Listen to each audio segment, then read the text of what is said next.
وعلیکم السلام۔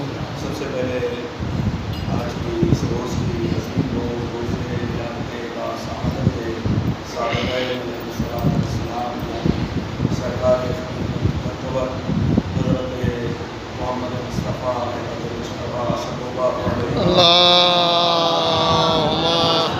صلی علی محمد علی محمد سرکار صادق علیہ السلام کی اللہم صلی علی محمد علی محمد۔ تمام تاریخیں پروردگار عالم کی ہے، اللہ کے کائنات کی ہے، زمین اور آسمان کو کرنے والا ہے، جس نے کائنات کے ذرے ذرے کو، کائنات کی اشیاء کو، کائنات کی ہر چیز کو پیدا کیا ہے۔ وہی مالک ہے، وہی خالق ہے کہ جس نے دریاؤں میں روانی عطا کی ہے، پھولوں میں خوشبو عطا کی ہے، ہوا میں خشکی کو رکھا ہے، چاند میں چاندنی کو رکھا، سورج میں چندروں کو رکھا، ستاروں میں چمگلاہٹ کو رکھا۔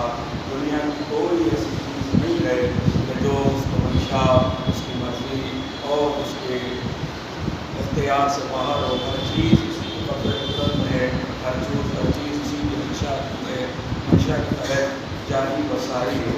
حضرات محترم، بہرحال آج کا بڑا عظیم دن ہے، لہٰذا میں انہی ایمان کے حوالے سے چند باتیں آپ کے گزار کرنا چاہتا ہوں کہ امام علیہ السلام نے ہمیں طرز زندگی جینے کا سلیقہ اس انداز سے ہمیں جینا چاہیے، اس انداز سے ہمیں زندگی گزارنی چاہیے۔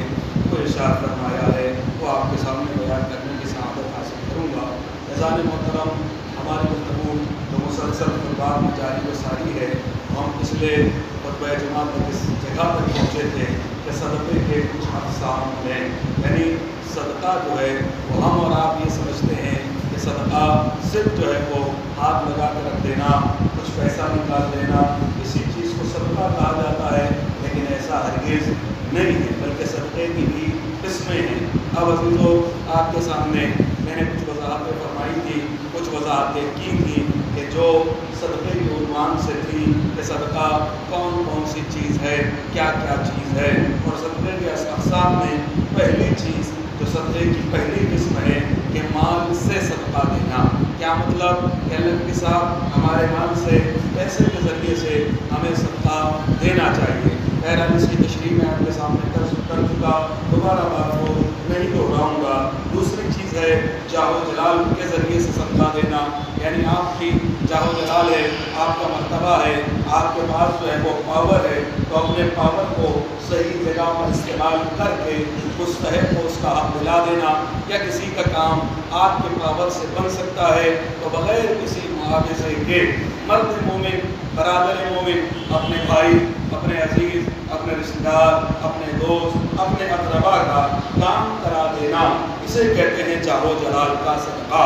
کہ آپ کی کوئی بات مانتا ہے، ہماری بات آپ مانتے ہیں، سامنے والا غریب ہے، میں دیکھ رہا ہوں، میں پہچانتا ہوں، مجھے معلوم ہے کہ آپ اس کو جو ہے وہ ایسے نہیں دیں گے، تو لائیے میری بات آپ تسلیم کرتے ہیں، میں بڑھ جاؤں آپ کے پاس اور جانے کے بعد آپ سے کہہ دوں کہ بھیا ان کی مدد کر دیجئے، ان کو کچھ عطا کر دیجئے، کہ آپ میری بات مانتے ہیں تو جاہ و جلال کا صدقہ، یعنی اگر اپنی بات کا وزن ہے تو اس وزن کے ذریعے سے کسی غریب کا، مرد مومن کا، کسی بھائی کو فائدہ پہنچا دینا، یہ بھی ایک طریقے کا صدقہ ہے۔ تو مال سے صدقہ دینا پہلی قسم ہے، جاہ و جلال سے صدقہ دینا دوسری قسم ہے، عقل کا صدقہ۔ اب عقل کے ذریعے بھی آپ صدقہ دے سکتے ہیں۔ کیا مطلب عقل کے ذریعے صدقہ؟ کہ اللہ نے آپ کو عقل دی ہے، اللہ نے آپ کو علم دی ہے، آپ دیکھ رہے ہیں کہ سامنے والا یہ بزنس کرنے جا رہا ہے، یہ ڈوب جائے گا، اسے مارکیٹ کا اندازہ نہیں ہے، یہ یہ مارکیٹ میں اپنا پیسہ لگانے ایسی جگہ پہ جا رہا ہے کہ جہاں پر ڈوبنے کا اندیشہ ہے۔ مثال کے طور پر اس وقت جو ہے وہ مثال دے رہا ہوں کہ مثلا آپ کے یہاں پہ پیاز کا بھاؤ بہت زیادہ چڑھا ہوا ہو، اب ذات محترم ایک آدمی ہے وہ چاہتا ہے کہ کاروبار کرے، تھوڑا سا پیسہ ہے، اب پیاز کا بھاؤ بہت بڑھا ہوا تھا، لیکن آپ کو مارکیٹ کا اندازہ ہے کہ اگلے ہی 10 دن کے اندر یہ جو آج 60-65 روپے کلو پیاز ہے، یہی پیاز جو ہے وہ 10-15 روپے میں آ جانے والی ہے۔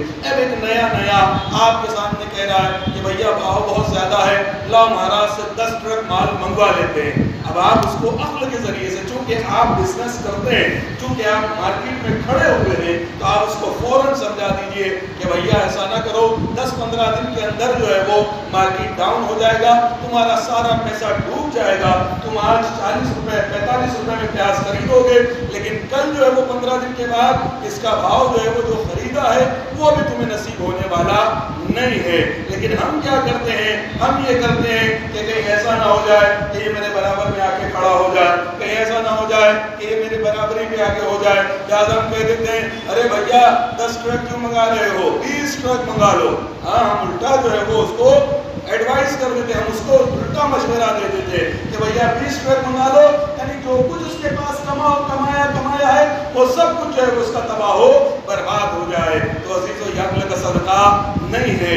رسول اسلام نے ارشاد فرمایا عقل کا صدقہ یہ ہے، اللہ نے آپ کو اگر عقل دی ہے، اللہ نے اگر آپ کے پاس عقل سلیم، آپ کے پاس کچھ پاور دی ہے، ایڈوانس چیز آپ کے پاس موجود ہے، آپ مارکیٹ کو بھانپ لیتے ہیں، آپ کو تجربہ ہے، تو اس تجربے کے ذریعے سے دوسرے کو ڈبانا ضروری نہیں ہے۔ عزیزو یاد رکھیے گا، میں ایک جملہ بار بار کہتا ہوں، اگر کسی کو سہارا نہیں دے سکتے ہو، اگر کسی کے سر پہ چھت بنا نہیں سکتے ہو، اگر کسی کے سر پہ چھت نہیں لگا سکتے ہو، تو پھر تمہیں کسی نے حق نہیں دیا ہے کہ تم اسے نیچے پٹک دو یا اس کی جو چھت ہے ٹوٹی پھوٹی اسے بھی چھین لو۔ اگر چھت نہیں لگا سکتے ہو تو تمہیں حق نہیں ہے کہ اس کی جھوپڑی میں تم جو ہے وہ گرا دو۔ اگر کسی کا بھلا نہیں کر سکتے ہو تو پھر کسی کو جو ہے وہ آپ کسی کا نقصان بھی مت کرو، ہو سکے تو بھلا کر جاؤ۔ اور یہ یاد رکھیے گا، ضروری نہیں ہے ہر نیک عمل، ہر نیک کام کا صلہ ہم خود ہی پا جائیں۔ نہیں صاحب، ایسا نہیں ہوتا ہے۔ پیڑ جو ہے وہ دادا لگاتا ہے اور پھل کون کھاتا ہے؟ پوتا کھاتا ہے۔ تو عزیزو یہی دنیا کا اصول ہے کہ تم کر جاؤ، تمہاری 7 نسلیں اللہ اس انداز کی بنا دے گا کہ وہ 7 نسلیں جو ہے وہ تمہیں یاد رکھیں گی۔ اما یہ دنیا ختم ہو جانے والی ہے، دنیا فنا ہو جانے والی ہے، دنیا کو بقا نہیں ہے۔ ایسی اولاد چھوڑ کے چلے جاؤ کہ کم سے کم تمہارے مرنے کے بعد، تمہاری قبر پر آنے کے بعد نہ صحیح پورا قرآن پڑھ جائے، کم سے کم ہاتھ رکھ کر تمہارے سینے پر، تمہارے تعویذ قبر سر کے اوپر کم سے کم ایک مرتبہ جو ہے وہ سورہ الحمد، سورہ انا انزلنا کچھ تو پڑھ جاؤ۔ یہ کب ہوگا؟ کہ جب ہم نے غذا اس کو حلال کھلائی ہوگی۔ یہ کب ہونے والا ہے؟ کہ جب آپ نے اس کو غذا پاک کھلائی ہوگی۔ یہ یاد رکھیے گا، حرام غذا کا اثر بھی حرام ہوتا ہے، حلال کا اثر بھی حلال ہوتا ہے۔ لہذا آدھی روٹی کھلاؤ اپنی اولاد کو، لیکن پاک روٹی کھلانا، آدھا لقمہ کھلانا لیکن پاک کھلانا۔ تمہاری جو حیثیت ہے اس حیثیت کے ذریعے سے نان و نفع اپنی اولاد، اپنے بال بچوں کو دو، لیکن کیسا دو؟ پاک ہونا چاہیے۔ اسلام نے ہرگز یہ نہیں کہا ہے کہ تم اپنے بچوں کو اتنا کھلا دو کہ وہ قے کرنے لگے۔ اسلام نے قے کرنے کے لیے نہیں کہا ہے، اپنے بھی بچوں کے لیے نان و نفع کا آپ کو انتظام کرنا ہے، ان کے عیش و عشرت کا انتظام آپ پہ کرنا واجب نہیں ہے۔ آپ کو لباس واجب ہے، کھانا واجب ہے، ان کی اچھی تربیت واجب ہے، لیکن یہ نہیں کہ جی صاحب وہ 25,000 کی گھڑی بھی پہنے گا، 30,000 کی انگوٹھی بھی پہنے گا، وہ جو ہے وہ 1.5 لاکھ روپے کی گاڑی میں بھی چلے گا۔ یہ سب آپ کے اوپر واجب نہیں ہے کہ آپ کی بیگم ہے تو اب سونے کا ہار بھی ہونا چاہیے، کنگن بھی ہونا چاہیے، اور پائزیب بھی ہونا چاہیے، اور یہ بھی ہونا نہیں۔ اگر اللہ نے دیا ہے آپ کو تو آپ کریے، لیکن ہم کیا کرتے ہیں؟ ان کے عیش و عشرت کے لیے ہم جو ہے وہ راستہ ٹیڑھا اختیار کر لیتے ہیں، ہم جو ہے وہ حلال کو چھوڑ کر حرام کی جانب چل پڑتے ہیں۔ تو عزیزو ہرگز اسلام اس بات کی اجازت نہیں دیتا ہے۔ تو عزیزو عقل کا صدقہ کیا ہے؟ اچھا مشورہ دیا جائے۔ اب زبان کا صدقہ کیا ہے؟ پچھلی مرتبہ میں نے آپ کے سامنے کئی حدیث زبان کے حوالے سے پڑھی، آج چند باتیں آپ کے سامنے رکھ رہا ہوں۔ یہ زبان کا بھی صدقہ ہے۔ زبان کا صدقہ کیا ہے؟ زبان کا سب سے بہترین صدقہ یہ ہے کہ جہاں پر دو لوگ لڑے ہوئے ہوں، تمہاری زبان سے دو لوگ مل جائیں، یہ تمہاری زبان کا صدقہ ہے۔ یعنی اللہ نے اگر تمہیں ٹاکنگ پاور دی ہے، اللہ نے اگر بولنے کی صلاحیت دی ہے، اللہ نے اگر تمہاری زبان میں صلاحیت دی ہے، اللہ نے اگر تمہاری زبان میں اثر دیا ہے، تو اس اثر کو دو لوگوں کو ملانے میں استعمال کرو، دو لوگوں کے توڑنے میں استعمال نہ کرو۔ اور عزیزو یاد رکھیے گا، یہ ہمارے معاشرے کا اصول بن چکا ہے، ہمارے معاشرے کا طرز امتیاز بن چکا ہے کہ عزیزو اگر ہم میں تھوڑی سی طاقت ہے بولنے کی تو ہم کیا کریں گے؟ بھائی کو بھائی سے جدا کر دیں گے، رشتہ دار کو رشتہ دار سے جدا کریں گے۔ جب سامنے دکھ گیا تو ہم بڑی تعریف کرتے ہیں کہ صاحب آپ کے کیا کہنے، آپ تو آسمان ہیں، آپ کے کیا کہنے، آپ تو چاند ہیں، آپ کے کیا کہنے، آپ تو ستارے ہیں، آپ کے کیا کہنے، آپ تو جو ہے وہ سورج کا ٹکڑا ہے، جو چاہیں گے منہ میں وہ کہہ دیں گے۔ لیکن ادھر اٹھ کے گیا، ادھر ہم نے شروع کر دیا کہ صاحب کیا آدمی ہے، کیسا آدمی ہے، کتنا بخیل ہے، کتنا کنجوس ہے، کیسا مکار ہے، کیسا عیار ہے۔ عزیزو ایسا ہرگز نہیں کرو۔ زبان کا صدقہ یہ ہے کہ دو لوگوں کو اگر جوڑ سکتے ہو تو دو لوگوں کو جوڑ دینا، لیکن دو لوگوں کو توڑنا نہیں۔ الفتنۃ اشد من القتل، جو فتنہ جو ہے یہ برپا کرنا یہ قتل سے زیادہ، اس لیے کہ جب آپ جو ہے وہ کسی کا قتل کرتے ہیں تو صرف اسی کا قتل ہوتا ہے، لیکن جب آپ فتنہ کرتے ہیں تو پوری نسل کا قتل ہو جاتا ہے۔ سمجھ رہے ہیں؟ تو عزیزو فتنہ برپا کرنا یہ کہیں سے کہیں تک جو ہے وہ جائز نہیں ہے۔ اب عزیزو علم کا صدقہ، علم کا صدقہ کیا ہے؟ اہل علم اپنا علم مستحقین تک پہنچائے، یعنی جو اہل علم ہے، جو علم رکھتے ہیں۔ آپ کو بہترین انگلش آتی ہے، آپ کو بہترین میتھ آتی ہے، آپ مثلاً فزکس میں بہت ہائی ہیں، آپ مثلاً علم دین کے اندر بہت بہتر ہیں، آپ کو مسئلے مسائل بہت معلوم ہیں، تو آپ جو ہے وہ دیکھ رہے ہیں کہ کوئی آدمی ہے بیٹا وہ وضو غلط کر رہا ہے، آپ اس کو دھیرے سے لے کر آئیں، قریب لے کر آئیں، جیسے ہمارے اماموں کا طرز رہا ہے، رویہ رہا ہے، طریقہ رہا ہے کہ آپ اس کو قریب لے کر آئیں۔ ضروری نہیں ہے، بہت سارے لوگوں کو دیکھتا ہوں نماز میں بیٹھے ہوئے کسی سے کوئی غلطی ہو گئی، ہمارا بھیا کیسے زندہ کر رہے تھے، ہمارا بھیا کیا کر رہے تھے، یہ طریقہ نہیں ہوتا ہے سمجھانے کا طریقہ یہ ہے کہ آپ اس کو کونے میں لے کر آئیں، آپ اس کو پیار کی زبان سے کہیں، بھیا دیکھو تمہارا وضو اگر صحیح ہوگا تو تمہاری نماز صحیح ہوگی، تمہاری نماز جب تم آئے ہی ہو پڑھنے کے لیے نماز تو اپنا وضو صحیح کر لو، ہاں، اور دیکھو اس طریقے سے وضو صحیح کیا جاتا ہے۔ اگر اس زبان سے سمجھاؤ گے تو اس کے دل پہ اثر ہوگا، لیکن اگر آپ نے وہاں کھڑے ہوئے ہیں 5 لوگ اور کھڑے کہہ دیا یہ وضو کیسے کر رہے ہیں، تمہیں آتا نہیں ہے کہ اتنے بڑے ہو گئے داڑھی سفید ہو رہی ہے، کالی داڑھی میں جو ہے سفید دل کے اوپر آئے اور وضو کرنے کا طریقہ نہیں معلوم، تو حضرت کبھی بھی صحیح نہیں کرے، اور صحیح کرنا تو چھوڑ دیجیے، آپ کا دشمن ہو جائے گا۔ اس لیے امر بالمعروف کے بھی طریقے ہیں۔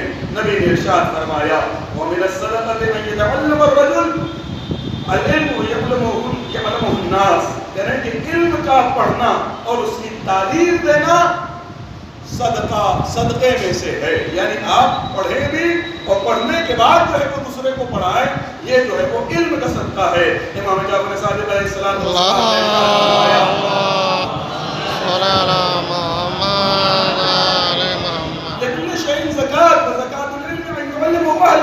کہ ہر چیز کی کوئی نہ کوئی زکات ہے، ہر چیز کی کوئی نہ کوئی زکات ہے، اور علم کی زکات یہ ہے کہ جو اہلیت رکھنے والے ہیں ان کو علم سکھا دیا جائے۔ اب ایسا نہیں کہ کوئی پاگل ہے آپ اس کو نماز سکھانے لگے، کوئی بدھو ہے آپ اس کو جو ہے وہ بزنس کے جو ہے وہ پوائنٹ سکھانے لگے، نہیں، اہلیت رکھنے والے کو، جس کے پاس یہ اہلیت ہو کہ وہ آپ سے کچھ لے سکتا ہے، آپ سے کچھ سیکھ سکتا ہے، اسے جو ہے وہ علم کا سکھا دینا، یہ جو ہے وہ صدقہ ہے اپنے علم کا۔ امام جعفر صادق علیہ السلام نے بھی ارشاد فرمایا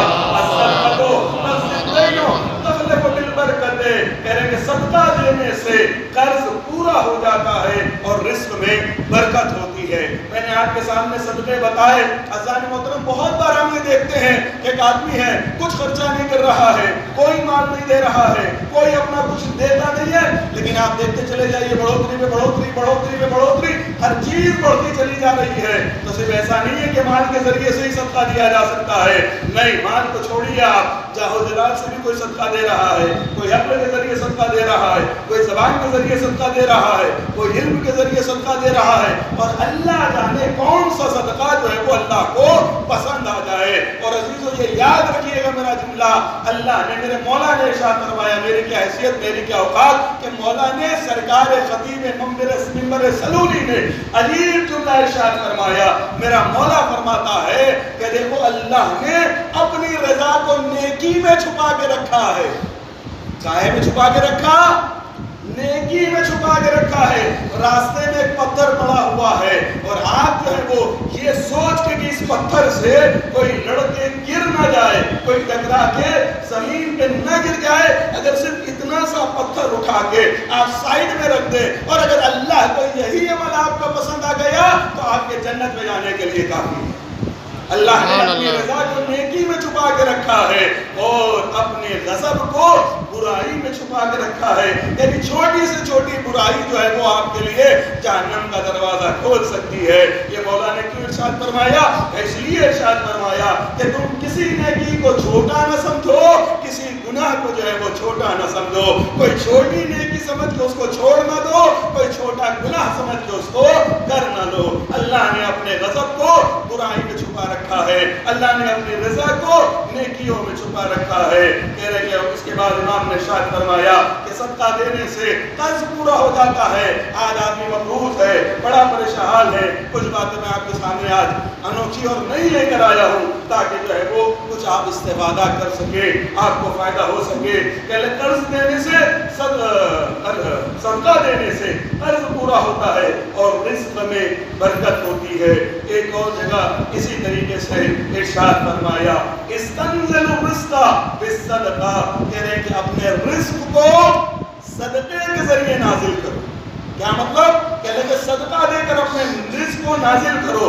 رزقکم فی السماء, تم سب کا رزق کہاں پر ہے؟ تم سب کا رزق جو ہے وہ آسمان میں ہے. یہ قرآن مجید ہے, کہہ رہے کہ رزقکم فی السماء, تمہارے سب کا رزق آسمان سے اللہ کی جانب سے زمین کے اوپر اترتا ہے, تمہیں پریشان ہونے کی ضرورت نہیں ہے. وما من دابۃ الا علی اللہ رزقها, روئے زمین پر کوئی ایسا رہنے والا نہیں ہے جس کے رزق کا ذمہ پروردگار عالم نے نہیں لیا ہے. جس چیز کا ذمہ پروردگار نے لیا ہے اس کے لیے ہم سب سے زیادہ پریشان ہوتے ہیں, اور جو ذمہ داری ہماری ہے ہم اس کو ہرگز جو ہے وہ اس کی جانب متوجہ نہیں ہوتے ہیں. اعمال کی ذمہ داری ہماری ہے, رزق کی ذمہ داری اس کی ہے, تو ہم رزق کے لیے سب سے زیادہ پریشان ہیں, اعمال کی جانب بالکل بھی توجہ نہیں کرتے ہیں. امیر المؤمنین علیہ الصلوۃ والسلام سے روایت ہے, سرکار نے ارشاد فرمایا اذا ناولتم السائل فليرد الذي يناوله يده الى فيه فيقبلها فان الله عز وجل ياخذها قبل ان تقع في يد السائل. کہہ رہے ہیں کہ دیکھو یاد رکھو, جب جس ہاتھ سے تم نے صدقہ دیا ہے, ایک فقیر کو, ایک غریب کو, ایک سائل کو, ایک محتاج کو, تو میرا مولا کہتا ہے اس ہاتھ کو جو ہے وہ صدقہ دینے کے بعد بوسہ کر لیا کرو, اس ہاتھ کو چوم لیا کرو, اس لیے کہ یہ جو صدقہ تم نے دیا ہے فقیر کے ہاتھ میں, یہ فقیر سے پہلے اللہ کے ہاتھ میں پہنچا ہے. اور عزیزو, آپ نے اللہ سے ملاقات کر لی فقیر کے ہاتھ میں پہنچنے سے پہلے, یہ جو ہے وہ صدقہ اللہ کے ہاتھ میں پہنچا ہے. اور اسی لیے رسول اللہ جو ہے اس آیت کو بھی دہرایا کرتے تھے, الم تعلموا ان اللہ هو يقبل التوبة عن عباده ويأخذ الصدقات ان اللہ هو التواب الرحیم. کیا تم نہیں جانتے کہ اللہ ہی توبہ کو قبول کرنے والا ہے؟ کیا کہ الم تعلموا ان اللہ هو يقبل التوبة عن عباده, اپنے بندوں کی توبہ قبول کرنے والا اللہ ہی ہے. ويأخذ الصدقات, اور یہ جو صدقات زکات ہے یہ اللہ ہی لینے والا ہے، اور وہ تواب الرحیم، اور وہ پروردگار بہت زیادہ توبہ کو قبول کرنے والا ہے۔ معاذ بن جبل سے روایت ہے کہ ایک دن جو ہے وہ رسول اللہ نماز پڑھا رہے ہیں، نماز جمعہ پڑھا رہے ہیں، لیکن نماز جمعہ میں جو ہے وہ میں پہنچ نہیں پایا۔ اب یہاں سے ذرا سا بیدار ہو جائیں، جو اب تک میرے ساتھ نہیں تھے اب یہاں سے ساتھ ہو جائیں۔ آج بہت بڑی پریشانی ہے، ہم قرضوں میں گھرے ہوئے ہیں، مصیبتوں میں گھرے ہوئے ہیں، بزنس نہیں چل پا رہے ہیں، کرونا کا دور ہے، مولانا کیا کریں، کتنا یہاں سے لے لیا ہے، اتنا بینک سے لے لیا ہے، یہ لون ہے وہ لون ہے۔ اگر گاڑی جو ہے وہ نہیں چلاتے ہیں، عزت چلی جاتی ہے مارکیٹ کے اندر، گاڑی چلائے تو کس طریقے سے ادا کرے۔ ہر آدمی کوئی نہ کوئی مسئلے کے اندر گرفتار ہے، پریشان ہے۔ میں آج آپ کو راہ حل دے کے جا رہا ہوں، اور میں سمجھتا ہوں آج صالحین کی ولادت کا سب سے بڑا تحفہ یہاں سے لے کے جائیے، اپنی پریشانیوں کو مٹا دیجیے۔ میں نے اس سے پہلے بھی کئی باتیں آپ کے سامنے عرض کی، بہت سارے لوگ آتے ہیں، آنے کے بعد کہتے ہیں کہ مولانا بڑا فائدہ ہو گیا، یہ چیز شروع کر دی، یہ چیز ہمارا کام بتانا ہے، ہم آپ کو بتا سکتے ہیں، عمل جو ہے وہ ہم نہیں کر سکتے۔ میں نے بارہا کہا ہے اگر گھر کے آگے گڑھا کھود رکھو گے تو گرنا لازمی ہے، پہلے کھڑے کو بند کرو۔ ہم یہ چاہتے ہیں ہماری زندگی کی گاڑی 180 کی رفتار سے چلتی رہے، تو میرا 180 کی رفتار چلنے کے لیے آپ کے پاس سڑک بھی تو ویسی ہونی چاہیے نا۔ پوری سڑک میں گڈھے بھرے ہوئے ہیں اور آپ چاہتے ہیں کہ ہماری گاڑی 180 سے نکل جائے، ہرگز نہیں نکلنے والی ہے۔ گڈھوں والے راستے میں چلو گے تو وہی 10-20 کی اسپیڈ سے چل سکو گے، یہاں گڈھا، یہاں جنگلہ، یہاں کھڈا، یہاں الٹو گے، یہاں پلٹو گے، یہی سب ہوتا ہے۔ تو عزیزو سب سے پہلے راستہ صحیح کرو، جب راستہ صحیح کر دو گے تو خود بخود تمہاری زندگی کی گاڑی 180 کی کیا 200 کی اسپیڈ سے چل جائے گی۔ اور آپ مشاہدہ کر لیجئے عزیزان محترم، تو ہمیں پہلے راستے کو تو ٹھیک کرنا ہوگا، جو ہمارے لیے اعمال بتائے گئے ہیں، ہم جو ہے وہ بتایا گیا رزق کی تنگی کے لیے کہ آپ جو ہے وہ کھڑے ہو کے پیجامہ نہ پہنے، لیکن ہم کیا کرتے ہیں، ہم جو ہے وہ کھڑے ہو کے پہن رہے ہیں۔ لکھا یہ ہے کہ جی صاحب کنگھا ایک دوسرے کا استعمال نہ کیا جائے، ہمارے گھر میں ایک ہی کنگھا رکھا ہوا ہے، اسی سے ساری کائنات۔ ہمیں یہ کہا گیا ہے ناخن جو ہے وہ بڑی حفاظت کے ساتھ کاٹا جائے، گھر میں نہیں گرنا چاہیے، لیکن آپ دیکھ لیجئے کیا ہوتا ہے معاملہ۔ یہ لکھا گیا ہے کہ ہم جو ہے وہ جب داخل ہو بیت الخلاء میں بسم اللہ کہہ کے داخل ہو، جب داخل ہو تو بایاں پہ داخل کر کے جو ہے وہ داخل ہو جائے، لیکن ہم کرتے کیا ہے، جب سارے کام ہم الٹے کریں گے اور پھر یہ کہیں کہ پروردگار 56 کروڑ کی 14 یہ تھا کرنا، پورا خزانہ جو کچھ ہے تیرا میرے گھر میں اتار دے، تو کہاں سے اترنے گا؟ سمجھ رہے میری بات؟ صلوات پڑھیں محمد علیہ اللہم صلی علی محمد آل محمد۔ معاذ بن جبل ہے، رسول اللہ کے صحابی ہے، رسول اللہ کے ساتھی ہیں۔ اللہم صلی علی محمد آل محمد۔ ایک دن رسول اللہ جو ہے وہ نماز جمعہ میں حاضر نہیں ہوئے۔ معاذ بن جبل کہنے کہ رسول اللہ نے ایک سوال پوچھا، یا معاذ ما منعک عن صلاۃ الجمعہ، اے معاذ کس چیز نے تمہیں روک رکھا ہے کہ تم نماز جمعہ میں نہیں آئے؟ کس نے منع کیا؟ کس نے منع کیا؟ کس نے روکا؟ کس نے نہیں، کس چیز نے نہیں آنے دیا کہ تم صلاۃ الجمعہ نماز جمعہ میں کیوں نہیں آ پائے؟ معاذ نے عرض کی ایک یہودی کا مجھ پر قرض تھا کہ جس کی مقدار 1 اوقیہ ہے۔ سنیے کتنی ہے مقدار؟ 1 اوقیہ، یعنی 1 اوقیہ جو ہے وہ 13 رطل عراقی، 1 اوقیہ کا مطلب ہوتا ہے 13 رطل عراقی، اور 1 رطل عراقی کتنے کا ہوا؟ کہنے لگے 130 درہم کے برابر۔ 1 رطل عراقی 130 درہم، اور ایسے 13 رطل عراقی، 13 رطل عراقی 1 اوقیہ۔ کہنے لگے میں اتنے کا ایک یہودی کا مقروض ہوں، وہ قرض لینے کے لیے میرے دروازے پر تھا۔ ہوتا ہے نا کہ صاحب کسی کا قرضہ لے لیا ہے، فون پہ فون آ رہا ہے، بتاتے چلے جا رہے ہو، ابا ذرا بیٹا بتا دو باہر ہے، بتا دو گھر میں نہیں ہے، فون نہیں اٹھا رہے، سوئچ آف کرے دے رہے، ہوتا ہے نہیں ہوتا؟ تو اس ٹائم تو ظاہر یہ سب کچھ تھا نہیں، تو دروازے پہ آدمی آ جاتا تھا۔ کہنے لگے کہ میں اس لیے نہیں نکلا کہ میں اس کا جو ہے وہ 1 اوقیہ 13 رطل عراقی کا مقروض تھا، تو جب میں مقروض تھا اس کا تو اب وہ میرے دروازے کے اوپر کھڑا ہوا ہے، کہیں مجھے پکڑ نہ لے، کہیں مجھے گرفتار نہ کر لے، لہٰذا جو ہے وہ میں حاضر نہیں ہو سکا۔ اب یہاں پر ایک مرتبہ رسول اسلام نے ارشاد فرمایا اتحب یا معاذ ان یقضی اللہ دینک، اے معاذ اتحب، کیا تم جو ہے اس بات سے محبت کرتے ہو ان یقضی اللہ، کہ اللہ جو ہے وہ تمہارے دین کو، تمہارے قرض کو جو ہے وہ ادا کر دے، یعنی اللہ جو ہے وہ اللہ تمہارے قرض کو ادا کر دے۔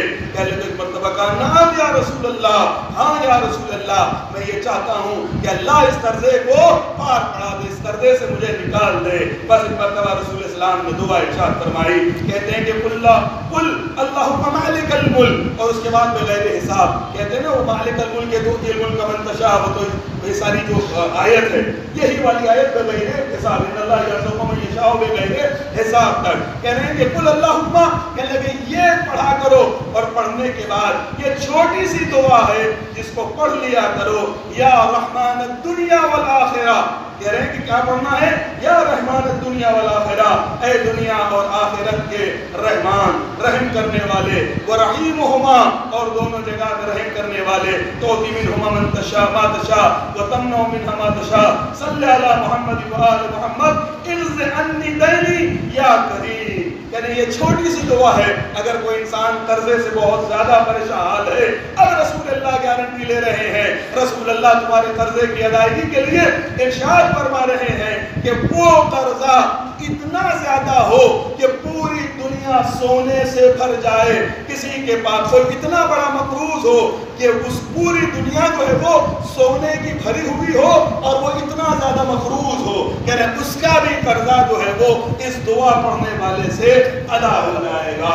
سبحان اللہ۔ کہہ رہے ہیں کہ پہلی بات کہ آپ جو ہے وہ نازل کریں اپنے رزق کو صدقے کے ذریعے سے، بلا کو ٹالیں صدقے کے ذریعے سے۔ صدقہ صرف مال کا نہیں ہوتا ہے، زبان کا بھی صدقہ ہے، عقل کا بھی صدقہ ہے، چاہو جلال کا بھی صدقہ ہے، مال کا بھی صدقہ ہے۔ عزیزان محترم، تو یہ صدقے کے اقسام ہیں، اور علم کا بھی صدقہ ہے۔ کچھ جانتے ہو تو اچھا بتا دو، عقل رکھتے ہو تو مشورہ دے دو، پاور رکھتے ہو تو اس کی مدد کر دو پاور سے، اور کچھ بھی نہیں کر سکتے ہو تو بارگاہ الہی میں 10 روپے کا صدقہ نکالو، اور نکالنے کے بعد اپنی آل اولاد کے نام سے صدقہ دے دو، تاکہ جو بلائیں ہیں یہ بلائیں جو ہے وہ تم سے دور ہو جائیں۔ بس محترم، آج کی چونکہ آج کا دن جو ہے وہ بڑا قیمتی دن ہے، اور میں نے رات بھی آپ کے سامنے عرض کیا تھا 17 ربیع الاول کی تاریخ وہ تاریخ ہے کہ جس دن دو صادق اس دنیا کے اندر آئے ہیں۔ ایک رسول صادق بھی اسی دنیا کسی دن میں آیا ہے، امام صادق بھی اسی دن کے آیا ہے۔ آئیے، مسلسل خطبہ طویل ہوتا ہے اور وقت نہیں رہ جاتا دعا کرنے کے لیے، لہذا آج وقت کو چونکہ بات ختم ہو گئی تو میں آگے نہ بڑھ کے اب انشاءاللہ اگلی بار ہم دعا کر لیتے ہیں بارگاہ ہدیت کے اندر۔ میرے معبود، تجھے آج کی اس عظیم دن کا واسطہ، عبادتوں بھرے دن کا واسطہ، آج وہ دن ہے کہ جس دن دو صادق اس دنیا کے اندر آئے ہیں، امام صادق بھی آج آئے ہیں، رسول صادق بھی آج آئے ہیں۔ میرے معبود، تجھے تیری رحمت کا واسطہ، رحمت للعالمین کا واسطہ، وہ رحمت للعالمین جس کے قدم قدم کو تو نے رحمت بنایا، وہ ایسی رحمت ہے کہ جب سے دنیا میں آیا ہے تو نے بندگان خدا پر عذاب نازل نہیں کیا ہے، تو نے بندوں پر سے عذاب کو اٹھا لیا ہے، تجھے اس رحمت کا واسطہ